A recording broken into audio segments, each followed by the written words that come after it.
یہ میری خوش قسمتی کہ میں حضور کا امت ہوں، ساری زندگی اس کا شکریہ ادا کرتا رہوں تو کہ شکر ادا نہیں۔ ہم حضور کے امتی، نبی انتظار کرتے رہے، نبی منتظر رہے۔ حضرت خلیل اللہ کی بارگاہ میں پکار رہے ہیں، ربنا وابعث فیہم رسولا، مالک رسول بھیج دے۔ کوئی کہتا ہے لیسا بفظ ولا بغلظ، وہ ترشرو نہیں ہوگا، سخت مزاج نہیں ہوگا، ماتھے پہ شکنے لانے والا نہیں ہوگا، وہ پیار بانٹنے والا ہوگا، بس وہ آیا چاہ رہا ہے۔ حضرت عیسیٰ نے تو نام بھی بتا دیا نا، مبشرا برسول یاتی من بعد اسمہ احمد، لوگوں میں جا رہا ہوں، چلو نام بھی بتا دیتا ہوں، میرے بعد جو آنے والا اس کا نام احمد ہوگا۔ نبی انتظار کرتے رہے، 12 نبیوں نے انتظار کیا حضور کی امت میں ہونے کے لیے، تمنا کی۔ نستورہ راہب انتظار کرتا رہا، بحیرہ راہب انتظار کرتا رہا۔ شب ہجر کی سختیاں کوئی اس سے جا کے پوچھے، تیری راہ تکتے تکتے جسے صبح ہو گئی۔ زندگیاں گزار دی انہوں نے۔ سلمان فارسی کی کہانی سن لو، مجوسی کے بیٹے تھے، حق کی طلب میں نکلے، باپ نے گھر سے نکال دیا، ایک پادری کے پاس جا کے رکے، زندگی بھر اس کی نوکری کی۔ جب اس کا آخری وقت آیا، اس نے کہا میری تدفین کے بعد غموریا چلے جانا، وہاں کا پادری خدا رسیدہ ہے، تجھے اس سے کچھ مل جائے گا۔ کہتے میں وہاں سے غموریا آ گیا، پھر اس پادری کی ساری زندگی خدمت کی۔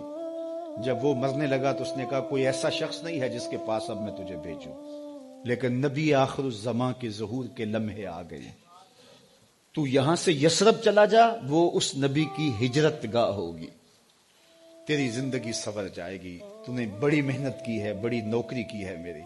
کہتے میں نے اس کو کہا کہیں ایسا نہ ہو میں دھوکہ کھا جو مجھے کوئی نشانی بتا دے۔ اس نے کہا 3 نشانیاں ہیں، ایک صدقہ نہیں لے گا، دوسرا ہدیہ رد نہیں کرے گا، تیسرا 2 کندھوں کے درمیان مہر نبوت ہو۔ کہتے ہیں میں نے اس کی تدفین کی، یثرب کی جانب جاتے ہوئے ایک قافلے میں شامل ہو گیا، انہوں نے مجھے پکڑ کے اپنا غلام بنا لیا، لیکن میرے پہ مہربانی یہ کی کہ مجھے بیچا جا کے مدینے میں۔ ایک یہودی نے مجھے خرید لیا، میں اس کے باغ میں گوڈی کرتا تھا، کام کرتا تھا، کھجوریں توڑتا تھا، لیکن میں انتظار میں تھا کہ کبھی وہ نبی آخر الزماں آئے تو مجھے دید ہو، کبھی عرش پر، کبھی فرش پر، کبھی ان کے در، کبھی در بدر۔ غم عاشقی تیرا شکریہ، میں کہاں کہاں سے گزر گیا۔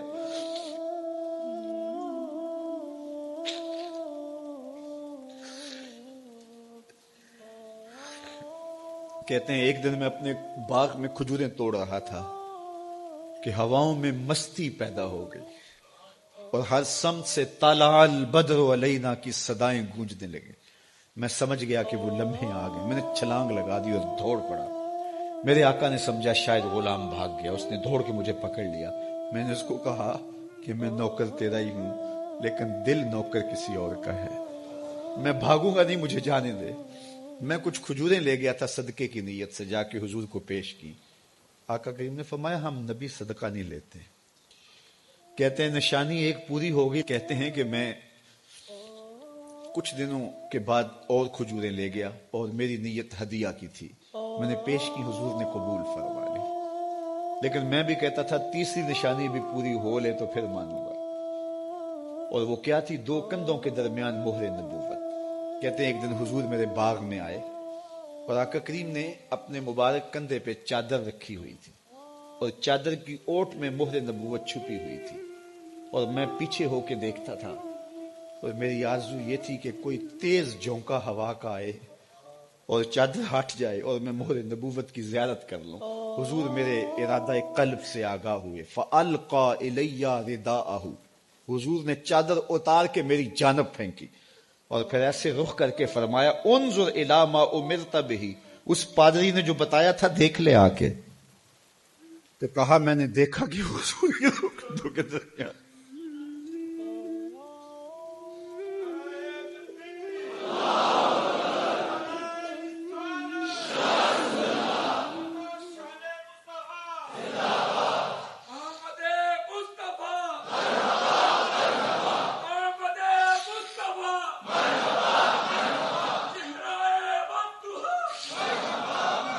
شب ہجر کی سختیاں کوئی اس سے جا کے پوچھے، تیری راہ تکتے تکتے جسے صبح ہو گئی۔ ہم نے تو کوئی انتظار نہیں کیا نا، ہم نے تو کوئی دکھ نہیں سہا، ہم سوئے تھے، مقدر جاگ اٹھے، ہمارے والد مسجد سے مولوی صاحب کو بلا لائے، انہوں نے کان میں آ کے کہا مبارک ہو تو حضور کا نوکر بن کے آ رہا۔ میرے والد گرامی ایک شعر جھوم کے پڑھا کرتے تھے، محمد جانے جانا ہے، پیغمبر ہو تو ایسا ہو، رسولوں کی بشارت سے مبشر ہو تو ایسا ہو، امر توقیر کا سب کو موکر ہو تو ایسا ہو، کیا ہم کو غلام ان کا مقدر ہو تو ایسا ہو۔ میں اپنے مقدر پہ قربان نہ جاؤں، آپ اپنے مقدر پہ نثار نہ جائیں، ہمیں وہ نبی ملا جو نبیوں کا نبی۔ بنو سعد کے مقدر بھی جاگ اٹھے، اللہ اکبر، کیا وہ خوش نصیب وادیاں تھیں، کیا وہ خوش بخت پہاڑ تھے بنو سعد کے، جہاں حضور نے زندگی کے ابتدائی سال گزارے۔ اللہ اکبر۔ حضرت حلیمہ سعدیہ کہتی ہیں جب میں حضور کو گھر لے گئی تو میرے گھر میں روشنیاں آ گئیں، باقاعدہ عورتوں نے کہا حلیمہ تو اتنی امیر ہو گئی ہے رات کو بھی دیا نہیں بجھاتی۔ بڑے امیر کبیر گھرانوں میں بھی رات کو لوگ دیا بجھا دیا کرتے ہیں، لیکن تو اتنی ہی امیر ہو گئی ہے کہ رات کو بھی تیرے گھر کا دیا نہیں بجھتا۔ تو حلیمہ سعدیہ نے کہا آؤ میں تمہیں بتاؤں میرے گھر میں دیا کون سا روشن۔ باقاعدہ ہم جولیوں کو بلایا، پالنے میں حضور تھے، اشارہ کر کے کہا ما کننا نحتاج الی السراج من یوم اخذناہ، جب سے یہ پیارا گھر آیا ہے میں نے سارے دیے توڑ دیے، دیے کی ضرورت نہ مشعل کی حاجت، عجب روشنی تو نے پائی حلیمہ، بڑی تو نے توقیر پائی حلیمہ، بنی تو محمد کی دائی حلیمہ۔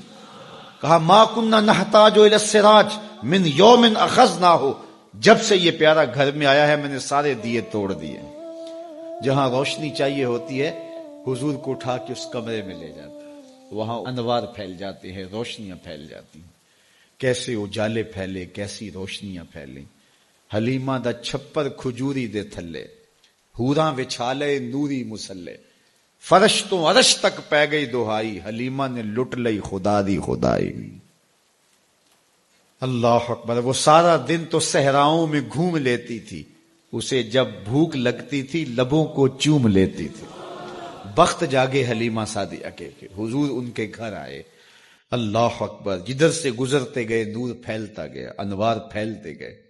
حضرت سیدہ طیبہ طاہرہ حضرت عائشہ سلام اللہ علیہا فرماتی ہیں کہ میں کچھ سی رہی تھی کہ میرے ہاتھ سے سوئی گر گئی۔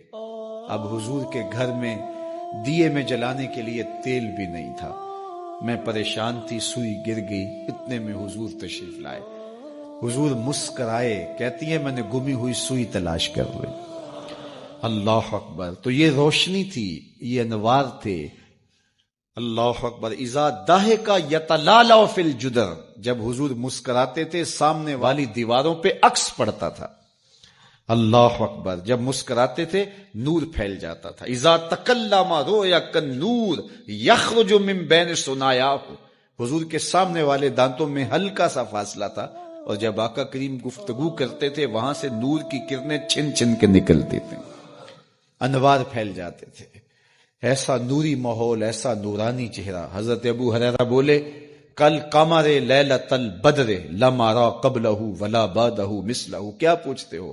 14ویں رات کا چمکتا ہوا چاند تھے میرے حضور۔ پھر کہا نہیں نہیں نہیں، حضور جیسا نہ پہلے دیکھا نہ بعد میں دیکھا۔ حضرت حسان بن ثابت پاس کھڑے تھے، کہا دیکھتے کیسے؟ کسی ماں نے جنم دیا ہوتا تو دیکھتے۔ خدا نے وہ سچائی پن چھڑیا جدے وچ محمد نو ٹالیا سی۔